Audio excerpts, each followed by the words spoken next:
नमो नमः श्रीमात्रे नमः। ओम खं ब्रह्म। अद्य वयं भारतीय वैज्ञानिकाः इत्यस्य विषयस्य नवमभागस्य विषये आलोचनां कुर्मः। अद्य नवमभागस्य विषयस्य नाम भवति वैज्ञानिकसालिहोत्राः। तर्हि आयान्तु विषयारम्भं कुर्मः।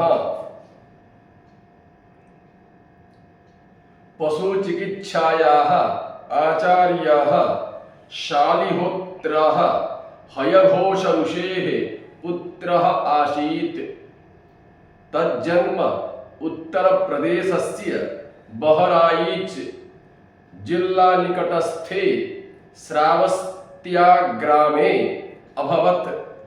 केचन एनं कान्धाहारस्य समीपवर्ती सालपुरस्य निवासी इति वदन्ति।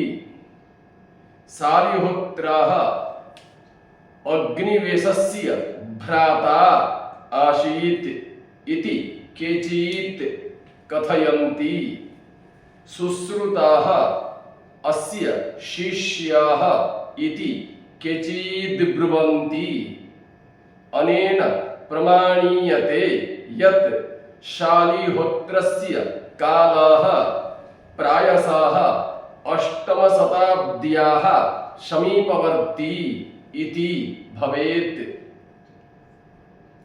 अश्वानां प्रकृतिः तेषां रोगाणां गहनं चाध्ययनम् अनेन शालिहोत्रेण कृतं। तदनु शालिहोत्रः अश्वानां चिकित्सा व्यवस्था विषये 3 ग्रन्थान् अलिखत्। तेषां ग्रन्थानां नामानि हयायुर्वेदः अथवा शालिहोत्र संहिता, अश्वलक्षणशास्त्रम्, अश्वप्रशंसा इत्यादयः भवन्ति।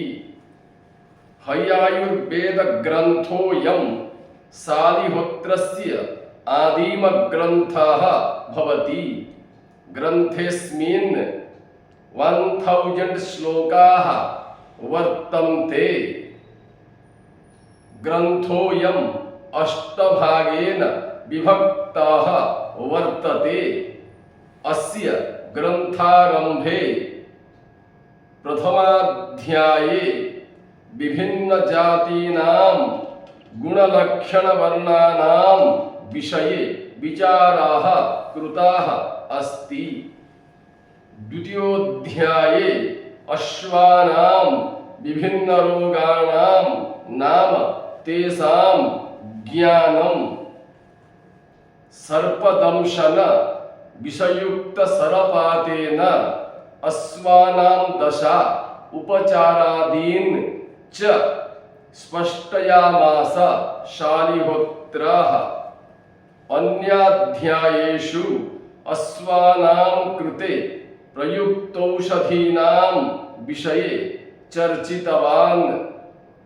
अश्वान् स्वायत्तीं कर्तुं नानाविधयः आविष्कृताः सन्ति।